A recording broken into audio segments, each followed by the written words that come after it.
আসসালামু আলাইকুম, আশা করি সবাই ভালো আছেন। আজকের এই ভিডিওতে আমি আপনাদের HTML এর টেবিল কীভাবে তৈরি করতে হয় সেটা শেখাবো। তো চলুন শুরু করি। আপনারা যদি আমার HTML প্লেলিস্টের আগের ভিডিওগুলো না দেখে থাকেন তাহলে এই ভিডিওটা বুঝতে আপনাদের কষ্ট হবে। সেজন্য আমার চ্যানেলের প্লেলিস্টে চলে যাবেন এবং আমার ভিডিওগুলো দেখে আসবেন। প্রথমে HTML এর আরও কয়েকটা ভিডিও দেওয়া আছে।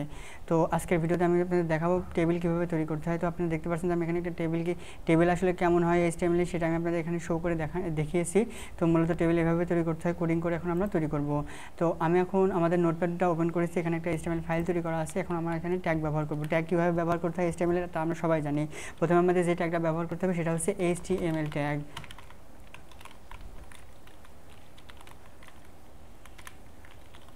দেখতে পাচ্ছেন যেখানে HTML ট্যাগ আমার দেওয়া হয়ে গেছে। আমি HTML ট্যাগের মধ্যে আসবো, আসার পরে এখানে মধ্যে আসার পরে আমি ট্যাবে ক্লিক করলাম, দেন একটু সরে গেল কার্সরটা, একটা ট্যাব সরে গেছে। এখন আমরা যেটা করবো আর একটা ট্যাগ নেব, সেটা হচ্ছে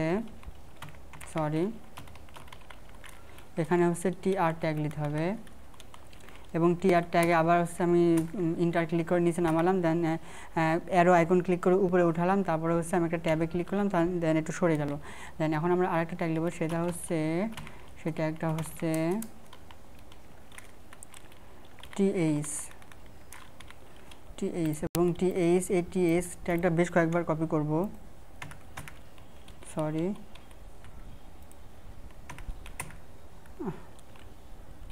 আচ্ছা, আমাদের কপি করার মধ্যে একটু ঝামেলা হয়ে গেছে। আমি একটা কাজ করি, আপনারা এভাবে কপি করবেন, দেন এখানে পেস্ট, ইন্টার পেস্ট, চারটা করলাম। চারটা করার পর আমি নিচে আসলাম।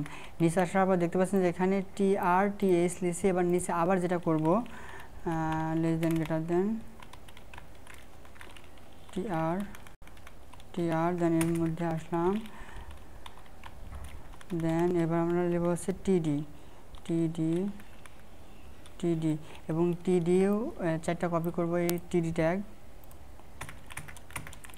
এটা মূলত হেডিংয়ের মধ্যে পড়বে, মানে একটা টেবিলে কিন্তু হেডিং থাকে, তো সেটা হচ্ছে TH হচ্ছে হেডিংয়ের মধ্যে পড়বে, আর TD হচ্ছে বডির মধ্যে পড়বে। এগুলো আমি যত বাড়াবো ততটা হচ্ছে আপনার একটা যে রো বাড়বে। রো বলতে গেলে এই যে আপনার ডান থেকে বাম দিকে যেগুলো আছে এগুলো হচ্ছে রো বলা হয়। তো এই রোগুলো বাড়বে ততগুলা। আর আমি যত এটা বাড়াবো, যত আমি TR বা TD বা TH বাড়াবো, তত হচ্ছে কলাম বাড়বে। কলাম মানে যে একটা কলাম, দুটা কলাম, এখানে তিনটা কলাম আছে, আমি এখানে চারটা কলাম হতে পারে। তো আমি যেটা করব, আমি এখানে লাইক কাউন্ট কিছু একটা হেডিংয়ের মধ্যে কিছু একটা দিতে হবে। আমাদের টেবিল অনেক কারণে প্রয়োজন হতে পারে। তো ফর এক্সাম্পল আমি এখানে দিলাম হচ্ছে কাউন্ট, অ্যান্ড দেন তারপরে লিখলাম হচ্ছে নেম, দেন লিখলাম হচ্ছে কি লিখতে পারি, যে কোনো কিছু লিখতে পারি। আমি প্র্যাকটিস পারপাসে রোল লিখলাম, roll, and then registration, registration. Then এখন যদি আমরা রিলোড দিই দেখতে পারবেন যে এখানে কিছু লেখা চলে আসছে হেডিং রূপে। আমরা ওই হেডিংয়ের বর্ডার কীভাবে আনবো সেগুলো দেখবো, তার আগে আমরা আরও কিছু কাজ দেখে নিই। তো এখানে TDর মধ্যে আমরা ওইগুলোর অ্যান্সার দেবো। মনে করেন যে এটা কাউন্টের অ্যান্সার কত হতে পারে, প্রথমে 1 হবে। তারপরে নামের অ্যান্সার আপনার যে কোনো নাম হতে পারে, যে কারো নাম হতে পারে, সোহান আলী। তারপরে রোল হচ্ছে এখানে একটা রোল দিয়ে দিই। তারপর রেজিস্ট্রেশন দিয়ে দিলাম, রেজিস্ট্রেশন নাম্বার যে কোনো রকম হতে পারে। দেন তারপর এখন যেটা করবো, রিলোড দেবো। রিলোড দেওয়ার পর দেখতে পাচ্ছি যে আমাদের এই পাশে চলে আসছে, তার মানে আমরা অবশ্যই কোনো না কোনো কিছু ভুল করেছি। TH, আচ্ছা আমরা এখানে HTML ট্যাগ দিয়ে ফেলেছি, কিন্তু আসলে এটা HTML না, আমরা ভুলবশত HTML দিয়ে ফেলেছি। এখানে হবে TABLE, টেবিল। কাট করলাম, এখানে তো টেবিল তো ছিল নিচে, কিন্তু কোনো কারণবশত একটু ভুল হয়ে গেছিলো। তো আমরা প্রথমে টেবিল ট্যাগ নিতে হবে, যে টেবিল শুরু এবং ক্লোজ। দেন এবার যদি আমরা রিলোড দিই দেখতে পাচ্ছেন যে একটা টেবিল আকারে একটা শেপ চলে আসছে, বাট এটার আসলে যে কাউন্টের জায়গায় 1, তারপর নামের জায়গায় নাম চলে আসছে, রোলের জায়গায় রোল। তো এখানে আমরা যদি বর্ডার আনি তাহলে বিষয়টা আরও সুন্দর দেখাবে। তো বর্ডার আনার জন্য যেটা করতে হবে, আমাদের একটু CSS লেখা লাগবে, ভয় পাওয়ার কিছু নেই। আমি আপনাদের দেখিয়ে দিচ্ছি, সেটা হচ্ছে আপনার হেডের মধ্যে আসতে হবে, যেটা হচ্ছে হেড। আপনারা যদি আমার দ্বিতীয় ভিডিওতে দেখেন, বা প্রথম ভিডিওতে HTML এর যে সিনট্যাক্সের ভিডিও ছিল 2 নাম্বার, সেই ভিডিওটা দেখলে আপনারা হেড সম্পর্কে বুঝতে পারবেন খুব ভালো করে। এবারে আমরা যেটা করবো, আমরা CSS লেখার জন্য স্টাইল ট্যাগ ব্যবহার করবো, STYL স্টাইল। সব অবশ্যই ক্যাপিটাল লেটারে লিখতে হবে, STYL স্টাইল। স্টাইল লেখার পরে আমরা স্টাইল ট্যাগের মধ্যে আসলাম, আসার পর এখন যেটা করবো আমরা প্রথমে টেবিলকে ডাকবো, TABL টেবিল, দেন হচ্ছে একটা কমা দিব, কমা দেওয়ার পর এখানে আমরা TR লিখব, তারপরে TD লিখব, দেন TS লিখব, দেন তারপরে হচ্ছে কার্লি ব্র্যাকেট বা সেকেন্ড ব্র্যাকেট লিখব। সেকেন্ড ব্র্যাকেটের মধ্যে আসলাম, আসার পর এখানে বলতে হবে যে BORDR বর্ডার 1 পিক্সেল এ সলিড, BLSCK ব্ল্যাক, দেন তারপরে রিলোড দিলাম। দেখতে পাচ্ছেন যে আমাদের এখানে বর্ডারটা চলে আসছে এবং টেবিলটা এখন সুন্দর দেখা যাচ্ছে। আমি যদি আরও কিছু রো বাড়াই, তো রো বাড়ানোর জন্য এই যে TR বাড়াতে হবে। তো আপনি এখানে দেখতে পাচ্ছেন যে প্রথমে টেবিল ট্যাগ লিখছি, তারপরে TR ট্যাগের মধ্যে TH দিছি, যেটা আসলে টাইটেল হিসাবে মানে একদম হেড হিসাবে শো করে। এখানে দেখতে পাচ্ছেন যে এটা হচ্ছে বডি আর এটা টাইটেল, সেটা বোঝাই যাচ্ছে। তো এই প্রথমে হচ্ছে TRTH লিখছি, তারপর TRTDH, যতগুলো TRTD কপি পেস্ট করব ততগুলো মূলত বডির মধ্যে রো বাড়বে, ঠিক আছে। এখানে ছিল 1, এখানে আমি দিতে পারি 2, এখানে 3, এখানে 4, দেন আবার সেভ করে রিলোড দিই। রিলোড দেওয়ার পর দেখতে পাচ্ছেন যে আমাদের কাছে একটা টেবিল তৈরি করা হয়েছে। এখন টেবিলের বর্ডারগুলো ডবল আসছে, ঠিক আছে, ডবল বর্ডার আসছে। তো ডবল বর্ডার সরানোর যেটা করতে হবে, আমাদের এখানে CSS এর মধ্যে আসতে হবে, তারপরে লিখতে হবে border hyphen COLLAPAC collapse, COLLAPAC collapse, then semicolon. Then এখন যদি রিলোড দিই, দেখতে পাচ্ছেন যে আমাদের বর্ডারগুলো সুন্দরভাবে দেখা যাচ্ছে। তো এই হচ্ছে আমাদের মূলত HTML এর টেবিল। তো এখানে দেখতে পাচ্ছেন যে দুইটা খুব মিলে একটা করে ফেলেছে, সেটা পাশাপাশি হতে পারে বা উপর নিচে হতে পারে।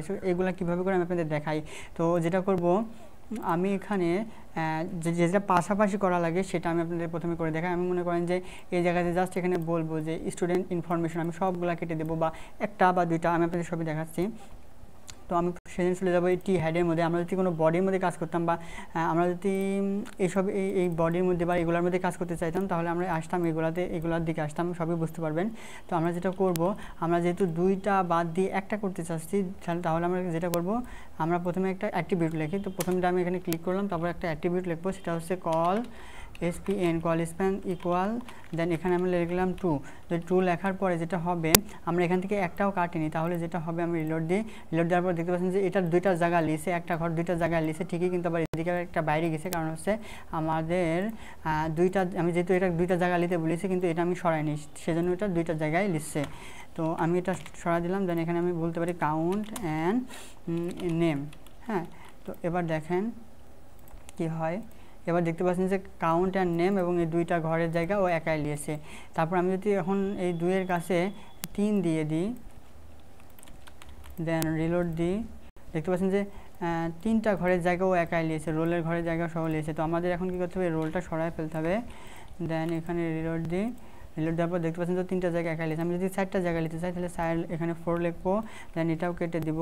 দেওয়ার পর এখানে লিখবো যে student information, STUDENT student INFORMATION information, information. Then reload দেওয়ার পর দেখতে পাচ্ছেন যে এখানে স্টুডেন্ট ইনফরমেশন দেখাচ্ছে। তো আমরা যদি কোনো সময় কোনো কারণে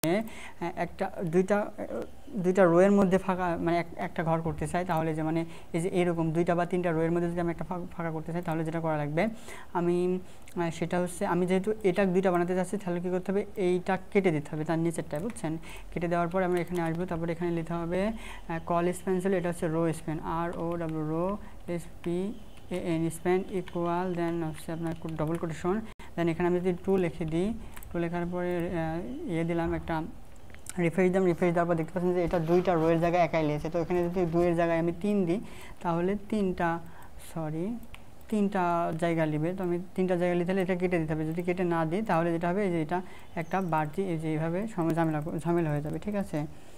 তো যেটা করব, আমরা এটা কেটে দিই, তাহলে কিন্তু ঠিক থাকবে।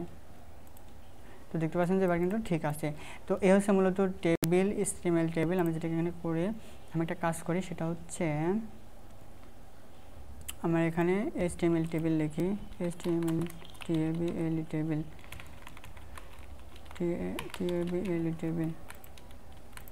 দেন রিলোড।